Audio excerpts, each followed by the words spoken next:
5 a omde a chaw kra ya to football miensa no wa gena akọ babe mu training so a e wa akọ no sa so no mu jesi no mu no ma e de eno ye owura ne nsem odi tu twa no na enchene de nsem odi aboabo no so egu forma de amamo na mom Dr. Mahmoud Baumia a eni atuni din DMB team ni nyina no se odwone eye Sompa ye TV station ne ye kasa fidi awodo ewo Ghana ha nyina ebiwo sunwane ebiwo nkransa ebiwo kumase a eda eye da ya tuni din ese eye ukuada bia na nwumre no nan kosi no nsia bia no Dr. Mahmoud Baumia ni team betena se ewo kasafidie so no manya adaje edi no dance party akira mansan ese ahwenipa we enkasa ena ahwenipa wo so etimpa ni ebi nyira enu nti no se Dr. Mahmoud Baumia ba obe omampanyina ba de akire ye fe ne semanhia Baumia se Ghana nhia na ka Ghana ya to apenten evi se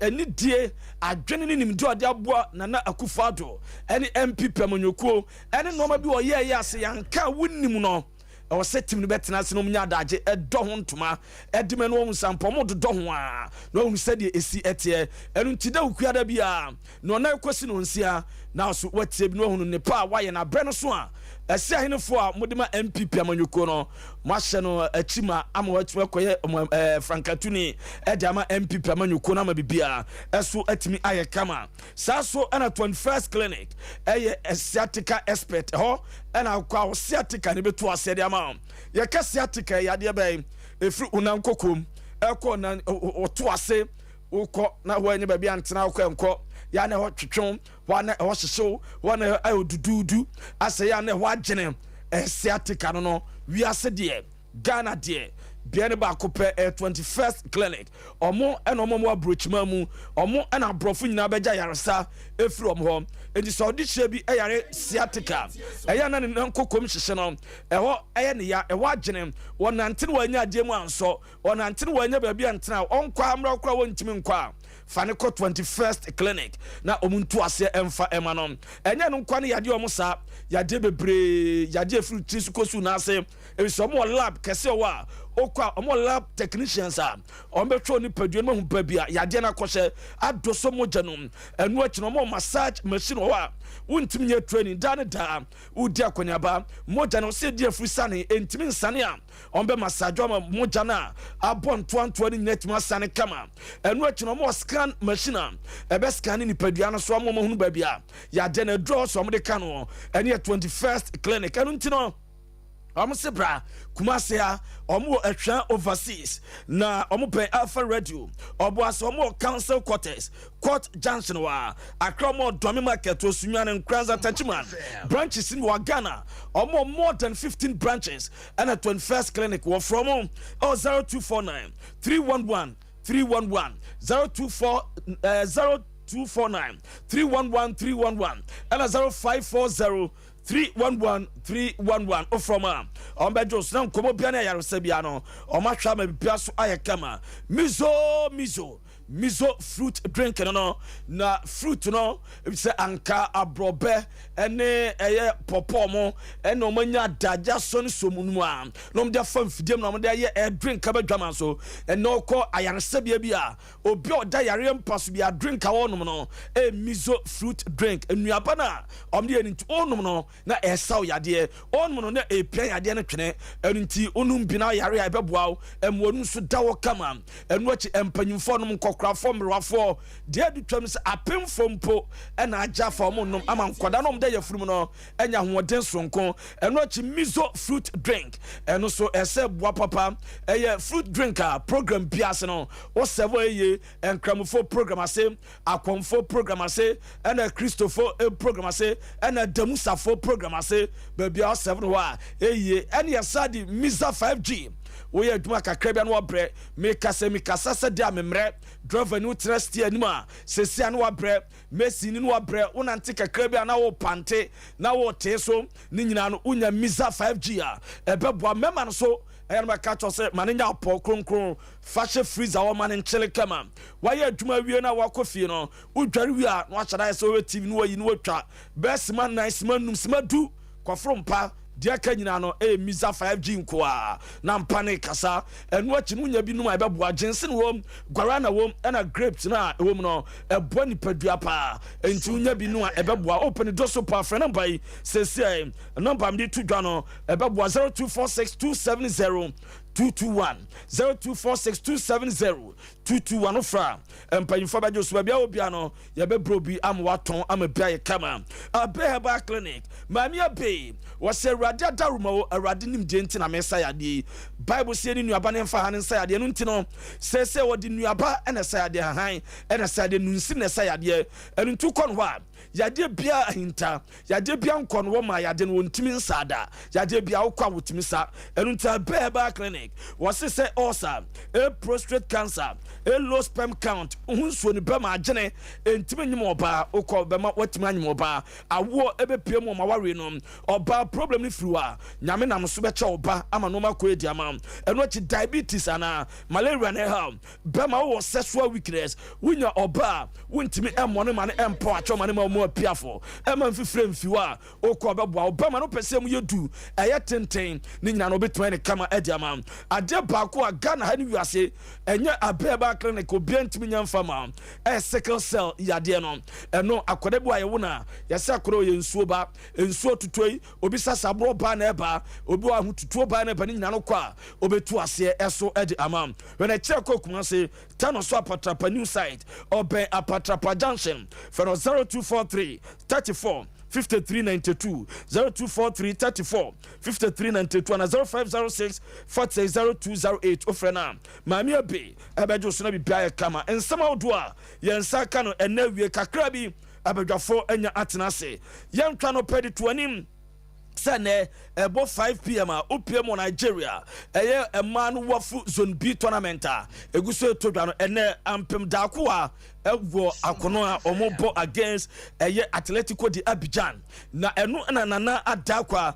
akasa ediafa ampem dako a game no ho sede ne ebekọ ne de Ghana for yentwa ni mu emfrom yentie. So far so good. I ensure that you serious be a NC where camp. Nyame admo ochina enyume 6 o'clock. Ebo yesaka match. Niema anko ye first match no. Aya ya ho adwuma no ye be try say on the field ye be say be ni ye. They are winning a second match. Need to qualify to semi-finals. I say yeah, semi-finals and keke. By a petima, sabi bit my boy ama. Let me go finals. And yeah, working on that. And you say me aduma. Ochina yamunye no Ghana for betting and pass the bear. You bet my go finals. Let me nya trophy in the Ghana. And we are someone na dakwa editu dwa yede ma na nyame pada kwasiada opiemu a enya for the agro Nigeria na enu na medema eba prelims of CAF Champions League na first leg no etodwa ewo Ghana Cape Coast Stadium ema medema timi wini e kabako a Remo Stars entimi second leg no Sunday ewo Ekena Remo Stars Stadium ho ena game no ebetodwa na enu na so far opiemu a omo di take it no eso edi aba prices so per se okọ na akwhwe game ni bia omo se price no dey from crowd of 500 naira na 500 naira no the back Ghana scam 8 Ghana cedis and 1,000 naira eno so sa ukọhwa baby 1,000 naira eno 15 Ghana cedis and 2,000 naira eno so 30 Ghana cedis enti say obeso kwa game ni bia now there are two teams say match ticket prices no and media two anim said be ya no ma be koye eso edi ama eno achi yentwe Dreams FC eso CAF Confederation Cup second leg Sunday wa Accra Sports Stadium omo ebo aka 2 days na a game no etodwa omuso no ma di dema me di ticket prices no a ya de broma bi biaso ya kama na se eno 10 city center like proper 10 cities VIP we say 20 cities lower VIP 20 cities na VVIP 50 Ghana cities abra e-ticketing ebe koso no so far for na wa dial star 711 hash na bi biaso atimi aye kama eso edi amount eno edi dawa ye di amount no na Bet Power Premier League for 2023-2024 season enche na bosma ye be wurab no etimi aba be sha se na mpanyimfo se oso bitimi pound ma na se na nhyehyɛ ne te season Bet Power Premier League no 2023-2024 season no ne launch no ebekɔ so Eastern Premier Hotel Koforidua Tuesday that 29th August and ebetimi aba so anwumre 6 p.m. and on bepa Premier League no ntema ama bia so ay krabehwe ntia na wa hye nso e de amaye na krobia kuma Sante Kotoko omo former defender your friend Maxwell Ajman says we PM or Tamela or kosan contract at Yama Karela United. On they say the oko akobo adwuma atwa ma bibia eso atimi ayekama eno edeba na krobia kuma Sante Kotoko omo atimi awie former RTU omo center backer your friend Nuruddin Yusuf Muhammad 3-year deal ena omo atimi assign ese omra na omo boadwuma ema womo ene Nuruddin Yusuf Muhammad the free was eba ye de ema mo e wodwumadie eso eno no na hye no so se cancer eso edwumadie bia e defie de bia no e baso e wo Sompa ye kasafidie so eno Sompa TV ene ononyamfo Kennedy akompre ko Japan ono so person Franka Tunidima MPP amanyokuo no na edafia de bia no na ikosi no nsa 4 to 6 p.m. ni team no betena se no ma dinwa dance pa waye mrahye bedwa edma Asen Central no ma waye ye enwochi MPP amanyokuo no ma waye ediamomo adehye Ghana adehye a on mo a watimi de aboa wo mo enkrofo wato mo wo enkrofo mama so watima ye omomwa Japade awodo a waye de aboa oman Ghana no ma bedinwa dance de humfonyini eno ensem nyina no so e de ato anim na ebre no so MPP delegate no mwatima aboa na onmunyamfo Kennedy akompre ko Japan ababe Franka Tuni e de ama MPP amanyoku no na bia so aye kamenti ene no na ye sorry ya team no ba betra se no de no nsempa eso e de ato anim na bibia eso aye kama na eno ye de tie na papa pokwanya tenase saso ena akumia the sports Messiah so atenase papa awie boko de oh yera bibia da din asem bia ma ye wa ha bia twena nyame adoma ye beto aba na hu kwan ye bekoso aye yi ni panuma betu Franka de ama MPP amanyuko I for na bet ababa asem na okay super delegates congress no MPP aye ba so nyame adoma china oh bibia eno no mo to ye ahemfo to aye o mampani a oba be replace na Akufo-Addo no wato anwuma pa no anche na alanchiramaten Dr. Mahmoud Baumia ene ai Kennedy mo no echa no mbe yi Dr. Free Akoto Jogate Kwabena Japan I mean less than a while enti wo no to akwen say me need super delegates listing so ti ase na me minister want ya makodi ba obian wa dance so ti du jan se no man si kona so person astro tef no atimi ko kan na youth resource center na be do 30 a na bibia atimi ye a ene na mo ni akwatwa na ebesi no ho yanko eni me to aba no na ya hwe ntino sports minister no so de won crying na say there sports minister who different idea do here say deputy no so hungry na mom no Kudus Eco West Ham eno ni ade ampese me bisa 45 million euros package omo I asked for a sell on clause room sika no uhwemu a be ba ma right to dream crane sika ni bi adi okay what I say Kudus no aso na busu free him or no jela no start free mo ba ya so mo free they say do ma titim omo ni hia to nkwanta enye ni suban na nya e wo so yi abusu no mo sire mo man kran nyina no omo free him mira Kudus only less than 100,000 pounds a week as administrator oh West Ham now it should be hard se sika Kudus edi kofie 500,000 pounds a week akomia check mommy 100,000 pounds times 4 times bb 500,000 may tax a few because Kudus the agency no they won't go less than 100,000 take home me can cry mira okay he'll be a top earner o the Peggy could do salary no because maybe na atana me Peggy say contract me nick up akomia about 50,000 in fact Kudus now should be over 200,000 pounds a month but me say Kudus likely 1 month to be near 1 million pounds me money ho akonta but Mohammed Kudus bet mania 1 million pounds a month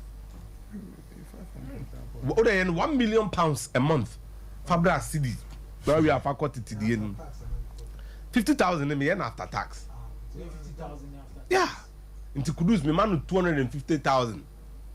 Bosumi another 200,000. Sompa FM. Nti me around the 250. So 75.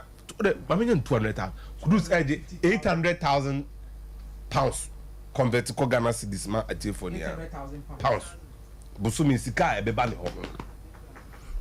Bosumi bia me munu ho akonta o. 11,432,391 cedis. 11 million Ghana cedis no me offer say now no checking say 100,000 here 1 billion. 110 billion cedis. Oh yeah. What was it?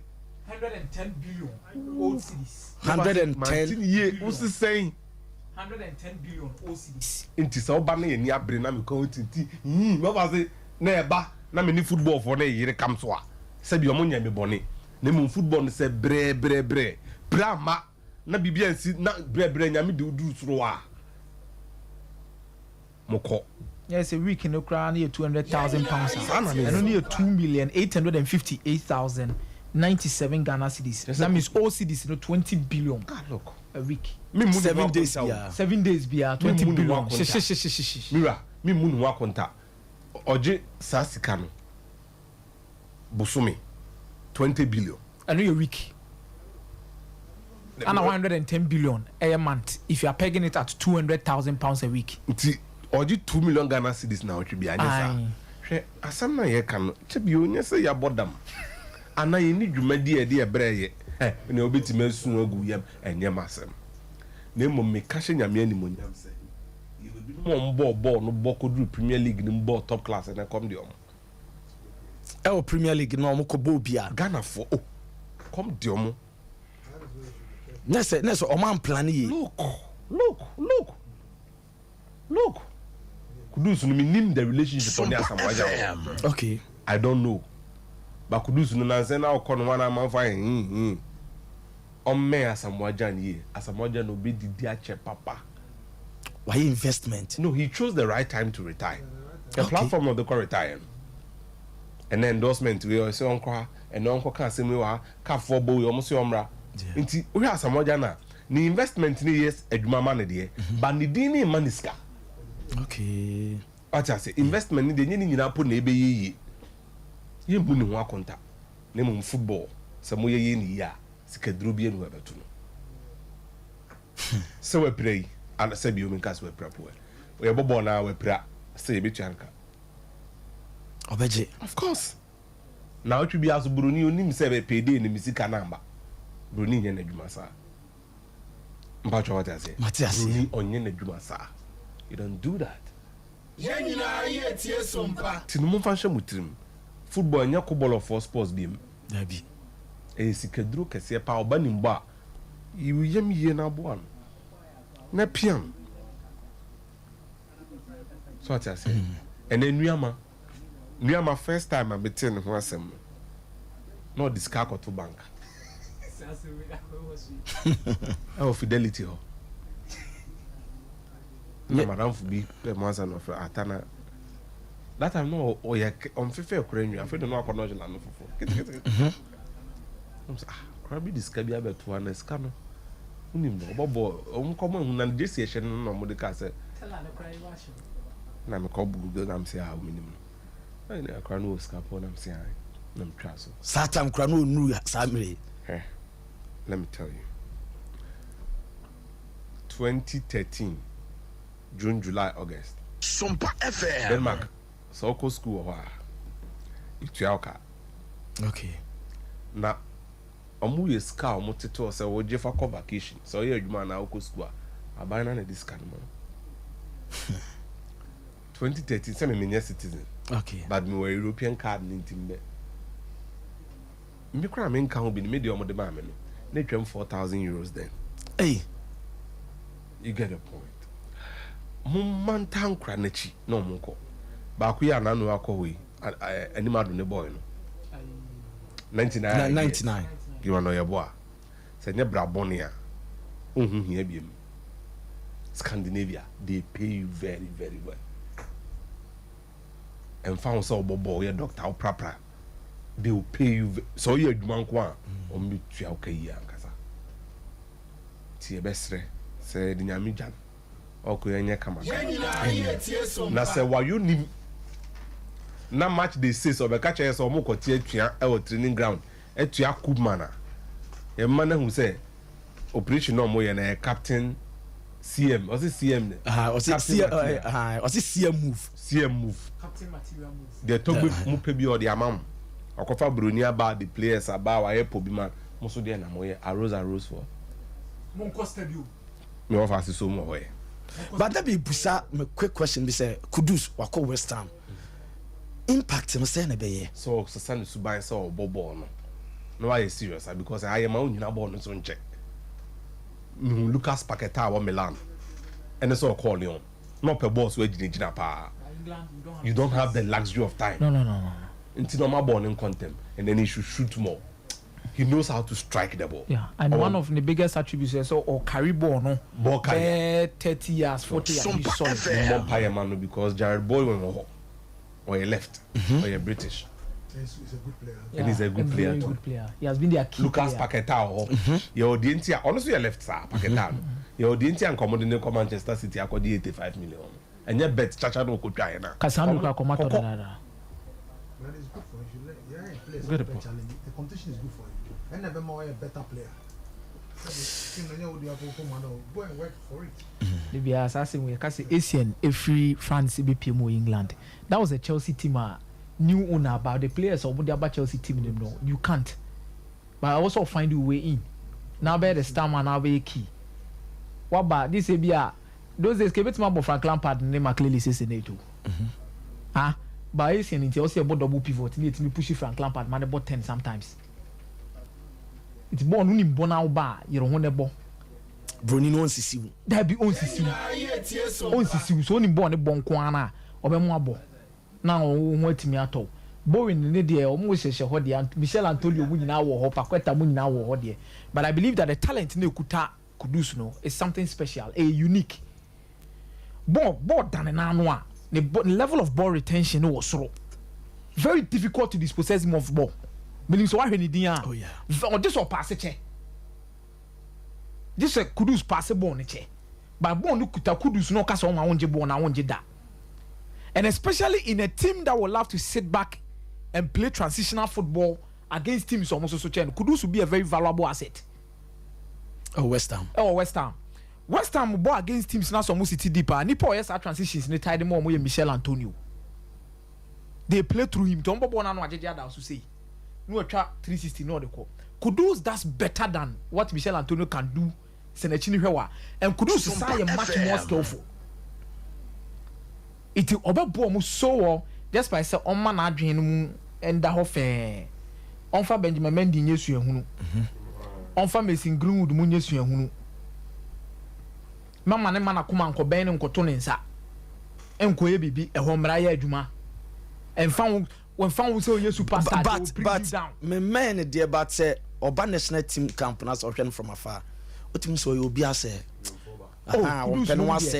because last when I make say you in place be on bar Black Stars so far omu feast na nka blaster na gina so omu wi as one fans kra oba fans for budget so kra as wo ferry kra say man fans bi sa the best one company say he's in a place where I feel so benya quite some people are more experienced or more help and Kezuma look at Kezuma experience onya as I say yeah. Michel Antonio mu these guys they can big Ombetima Boama baby on Thomas Tepate is closer so I don't know not landing there but you see Ombetima keeping they are close your various players are they could travel come there and it's getting close to one nipa but no war championships they say Kamadin na dan fopa ne Kamadi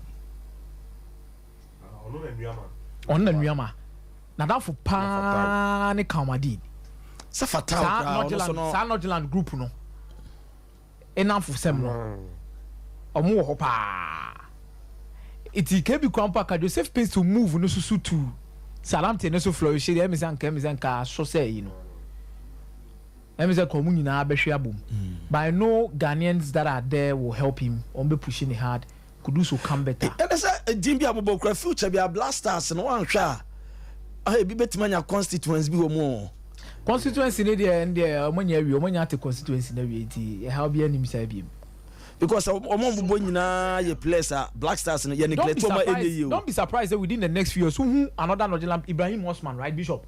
Ono so about mainstream Europe by England. Don't be surprised. Nyama say Leon here an upper step. Acha by 2 or 3 seasons squawa.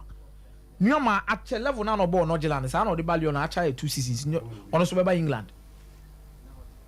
Na setting nyina. Setting nyina aba bishia. Then they also muye bi ana matimi aye. But I believe say West Ham David Moyes have the missiles to make sure so betimi and rich no. I'm an top player. Me dey chokra na yedi ko la bibuzo jab say that way to a team no wa. Everton David Moyes team no use Everton. I can play a part of no say team Cahill. Arrive late in the box, panyan. Short, go. So work on your goal scoring skills. Ball retention skills solidly, and you are sure say you ma beti ma koye di ama could do. I'm so happy for him. I'm so happy for him. League ne be say bie do so. Premier League. I na be validate you. Enya so onye guru. You nim say top class players ball La Liga ne other, but Premier League ne validates you so well in the eyes of the public opinion. Yeah. E bio so ma wiase nyina hu say uniye. Ubetimi hear a lot of things in the La Liga. Ubetimi a Ballon, but the Premier League have a certain level of audience. Be say a toss wa obi anymore, and if you shine, you are gone because the English media will push you. Michael Essien say, "Me just say England or how." And not just do no call a young yama so call you no call you ni. I don't feel the one that is actually Essien. Oh, these are people who are doing. As I'm watching, I know see England on my Sunderland for you done a brutal. One chibia soja legacy. French League and fund that super still some way goes. Chairman, if you do your job well, Sompa they realize you.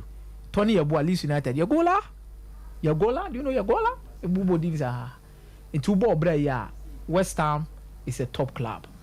Not the biggest club, but a top club. Na manager no so all ban in. Manager no so all ban in 70 Rolex. Me personally, Ankasa say na me professor and Konko deserve you. But I'm aware West Ham first 2 or 3 games. It looks like West Ham almost signings in natural almost said they are moving away from Tim Nini Bim no. From Edison Alvarez to James Ward-Prowse, Paqueta will make sure so make it you know. We should move first 2 games on the EPL. We realize say West Ham are definitely moving away from it. They are going back to Everton days now. This I want you to ban some say Moran Fellaini. They now got to no man now say to born and why they apim. It things are actually going to work out. But quickly on House of Folk, Luther, supporters in Nkonomo go games. Untimi nkasa wa ha say be kase egbebo to gba abaso aba uti final do say go bu ko mo ball. To gba ye de also ye ma House of Folk for no. Onya nwie mpo, but he's doing it. And almost secretariat no musi no. Met market say be 55 to 60% done. Probably my project ne so pa. I feel no I mu be 55% to 60%. Sa 55 to 60% net member make sure say House of Folk players no baby omu do omu ti be dey. Ebeto. Omu training pitches so oh they needed equipment to help them say see a ball league kra na on betima aye dey. Aye Hebroni na de na o kire omu no. Say for what ni sabo na adwi mu say no asa aba na chi. The movement. Her coach is Sadia Brom wo kire de. I'm not saying say we and the House of Folk we beje Africa and that's the CAF Champions League. I'm emphasizing on the fact say he's a Dutch trained coach and obi a wonim ni nchi bia no wonim de odeba. Dutch coaches they teach. Omu kira de. Onya de kura Dutch coach a wasan woni wiase kura na nya ne bo a obetimi abo. So the Dutch coach mako tensi won mamu mienu na betimi aka so omu nya de. De aka ni nyina no wanya de kura no bo ne bo de. Onko no na ni bo. At least o first start to close control no nyoma bi de. Say shot na munya na we atem hey boku keeper no hey ahwa House of Folk e besesa obi junior coach we mu ne de enye boku keeper ne biemu o enye boku keeper no and they should listen so well and make sure some support the coach no at all costs yem pese mo bobo kotoko game awie na musi ho mapa mo baako mu hu de to mo a season ne kwa awie ye eduru me bi na mo calculate say mo relegation na say mo nko a munya sade no mo support coach ne tobe because investment also tobe bia investment why say coach ne krampo sign 3 years a mo fa ne say the first season the coach is trying to know the team Mun supporting no, na mun ko stadium mun ko he games, watch games. Na yam piana doso. Togba ye di obey bia push the team towards glory. Now at the end of the day no, obi antimi ka say yes, House of Folk supporters, yes ye dey. Ya famu de. Send your mabetimi akoye. I'm at the end of the day no nyoma timi akoso. Ma also mo release some players bia mo makọ ba ebi mu de so mo ntena kakra. We say Gideon Asante mo ne. Bia be share Hearts of Folk fans ni mo. Gideon Asante mo ne Yonde mo de so togbo tini na esimi kakra. Say omo room kakra no mo hwe de ebekọ. Problem ya na me woni bi nie. Say coach ne say overflow do o na say coach say overflow dia Togbe ni say obey ni say it's not by force. Togbe will suggest say ebia Gideon Asante any Yonde. I'm not saying say by force start them in your games, but Yonde any Gideon Asante and ke say wadaro maka coach kasafo ni say dey e hwe omo for 1 season bi na for ni hwe omo 6 months bi and fa de na aka so omo nkwa ombe dey ombeko. You just suggest or suggesting a coach in the Swadia to so okay. Fine, memo the chance. Is it be as some say boy FA Cup in the league? The FA Cup give you a Asante or chance in the the game in one day about chances. So you utilize it. When you utilize it, then no moving on now your day. Now okay. And the signings of course with the Premier League in Sadat moving to baby and Go Stars. You see, Go Stars expectations no almost signings no. Meaning say Becca can be moving towards at least top 4. And also winning the FA Cup at some level. Because from Stephen Owusu Banahene or Charles Kamara, Bishop Guy already almost qualified for Division 1 by Godfred and Omo Guy or Thai Captain Godfred. Onosuwa Honum. They still have an experienced former Adriana player, Farouk Adams still in the team. Or more quality players. Michael Lenukra last season almost had a neighbor as a DM at some point in time. They have a solid midfield, and I'm saying is that Okuto Usuba na hino wa Pia Makati, wa Sadat, wa Mike Lenu, wa Farouk Adams, wa Godfred.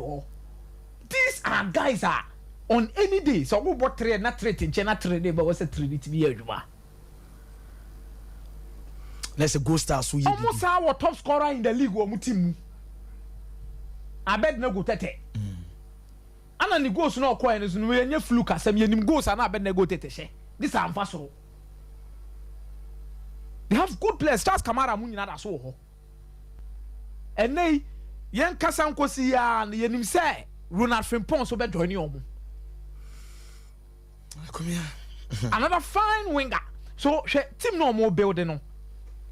Eba sana pressure na beba coach so. Sompa FM. So be deliver. Sa teams be say the ball league anya 10th ne 9th asem ne 11th ne 12th asem o. Sir. O there be who your coach near mama this quality ah. Oh no. Me da se akomia. Me da se pa ma me call apostle wala apostle sumra mu kakra. My apostle. Well, we are friends. West Ham move. Well, you're Daniel Simano. John Pencil ko West Ham. It was very regular throughout. Regular, yeah. Very regular. Think that we are young guy, no place like that. And you're far fetched for you to try your best. Suburb jump. He'll give you a perspective of that team and almost tradition. Two things, but discipline and attitude. That's it. Any other thing, I'm not interested. Discipline and attitude. If you want to play in a big club, that's the two things you need. Your attitude, very positive attitude, and discipline, on and off the pitch. You know what I mean? Anyway, attitude is 80%. You know what I mean? Anyway, that's it. And you see, me train for the end of the season. Young players, almost Kobe Bia, whether Ghanaian player or player, initially, Scar started bar. I want to measure the Subai Ankasa. So, you share how I pray and hope that he will live out expectation. He'll be able to compete well. Or start above some matches. Or consistency, injury, embem, a back crack. Normally, your hamstring be near 2 weeks and a month. Yes, because the Barca and the national team is the one going to benefit. Take it or leave it, is the face of the national team. Then Sompa FM. Just that of the performance and the consistent. and omo ben no so ntia se all con nim sa no mpa body ne ma ho hia because enyo bia na ne beji se o do baby o do yi. Don't take those things for granted. Okay. And on child dear more Sarah can be a quamano. Yeah, and the onema ejidi. To onema, who's a more salam, money sadu money more a chenema, say be munjimiu. They have understanding. The American say, Yajinia Jisawa Korum, Namum. Stepping into the club West Ham is not enough. Now Nimboa, you have quality players to compete with. Show class and quality there. My match is not be bono. And then yeah, match I best start to the football. I'm on 15 minutes. Sir, and the Koni Dwight York. Any television so omo enim chen. Only gonna. Bonya kakra bi a minute kakra nya so odi ejuma bi wa. Odi bibi. Fantastic. So number of minutes on be ma no. Sompa the entire 90 minute system no. Say coach no cry more 15 minutes fire bibi. And the bema wanya jide sunku. I know he will learn, he will develop, but nenya jani attitude. How on one kasa be baby opeso ko ne akwenyo mano platform no. How best is the platform? Platform no, maximize the platform. I be born one kasa the development and growth, and then I translate ama blaster ne anya kakra. So they say so. Wish him all the best. But like I said, try to get in touch with John Pencil. It's very important. Now, on channel number back home, you know, be about a club West Ham. So they say, House of Folk, we know Yari Dada. Oh, House of what is Empire Stadium called Dudona. But see, and some where you can, as I see the one you did soon could be, or say has fun beyond man was wrestling it in a day. So team they said, you're more pan on Monsakano. Has fine saying on your Makasa throughout the nation. Some passports. House of Folk, almost supporters. Even the year 2000, because some we are fortunate. See, the problem has of Folk the leadership of supporters. Yes, me am Adam for, but it's not about Adam for some. He need to do more than he's doing. It's not enough to do test you leave the stadium. No. Has supporters leadership eguye after Neil Armstrong Motagbe every year. They suffer leadership to now. Because Atukwe Green did very well. And I'll hand over to Neil Armstrong. And they have a quality team. Who say Neil Armstrong? Yeah. Who say Ken Sariwa? They were wild guys. Mohamed Al-Hassan, former national organizer of House of Champions Goals. Mohamed Al-Hassan started the House of Which in the 70s or took one of the team several as a supporter. We are committed. We are passionate. We organize the chapters. Very well. Very House of Folk, unlike Otokono, because what is the who here say Obe Kosek or the stadium. House of Folk supporters want on person TBB from the top and then move the chapters to move to the stadium.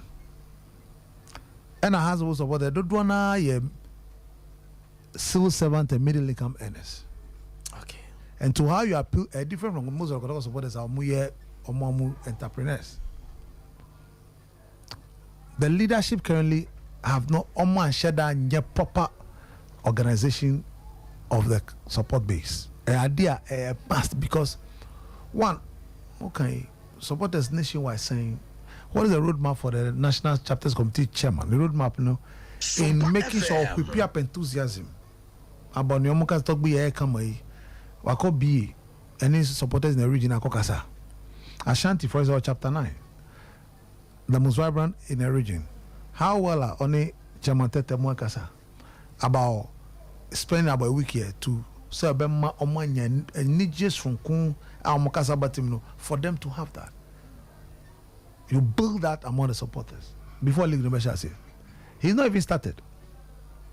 Support as supporters Emba Paka and 10 years in Sumdayo. You work towards it. What is the SCR roadmap for the Has also supporters nationwide, region worker, even 6 regions. What is that be? And so that is what Omamube Dikafonbe. Yes, that's what they were doing. You see Nell and Kensal, where you see them every week. You see them all over the chapters, mobilizing. As is Aaron Afuda. Chapter 1 come more less than 4 or 5. The year 2000 Bible Stadium there. the buses are Nima. Club Biani how I'm supporting. That is how they know how to support. Has folks who support base there. Some would you tuma Jai. Then Togbe also must understand that the House of Folk no about 2 years.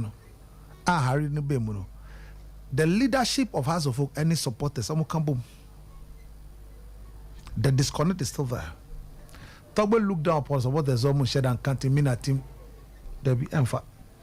So Togbe am ba fem am moment say I saw tier supporters no almost so sebi o ma dream chirefa club no. Na omo decisions be on fa like or can omo decision or the candidate no e dey about no brand. Sometimes even when it doesn't make sense, manage it, incorporate it. It's very important. That is NMA Harris according to me can successful. I thought they be chapter 9 for doing beka chapter 4 can normal cook with the befa. Se omo etu sana mona omo no say team no so count. Okay. They are part owner because you can't we omo fa. Even when they be no befa, I say we no yiri ofie. I thought they be out to say we there so that she we fa. Nenso e so fa because that's unje be fie. E so you know so say asema okay. Making make me kuno or tie Sompa make no boom pa make no so say me so nyansa. But Togo is not doing that, and the supporter leadership is also not helping. And they said 2 na Kambuma sparse crowd Kakri Beba Stadium there. That's it, and that will not help the club House of Folk. House of Folk are minimum. House of Folk supporters base there. I've been close to them way back time and I financial secretary. So that should tell you before when national NCC chairman. I tell now chairman 2004. Yeah. So I know how that club support base operates. Niema Omoba Park. And that's what one was they believe in quality players. I don't believe in quality football. So we are when we are kind of infrastructure, then now the fans don't see say translate into proper results, any quality football. Say ebia won shampoo na mo bobola e kama. O menya GDS say we twaso sa befa. Twaso befa. Na we na nyina awie na ajigu park no so forget it. They don't even care about what you have done. Supporters they are different. What they are here? Yeah. Aha. So me I buy into nyomu ye no e kama. E be take your time. What they are here? But I may when I have supporters no. Some show love for the club because Nema Shazika Krakra or Tenka director or head coach, they are the only team that have a properly structured technical team. What do you say? I bet take it time. Team Nenye Ejegu. Yeah. I bet take it time. But every way no move team by here more support. To be but should be led by the NCC chairman, making sure say Omo Kopak they be your body or send into Sompa. So that's Andy Luther. What do you China now has subine dear supporters be full set stadium come back there. Omna namuna see and tell you so much. If you don't change those orientation attitude now, I'm warm. Mate, I know Jeffrey Asari the apostle now 10 and Kano. Aha, na premier kwame di dwumadi no SC. Ote atapuku nkasa so Michael akomia the sports messiah. Ote nkamidin di Luther King. Production no and refer Michael Saribodu and LED production team now. Ricardo Varas Ebwai Samson Naskra mo boy Prince Ebwai na ko MCR guys na nyina Ebwai me di dwumadi ne breo. Yes sorry ama Kens a aba beto so de ma channel search na no pebo 9 AM ekwese prometo de final lab dwumadi no ebe san dia bro menu kasa fidi no infra Sompa 93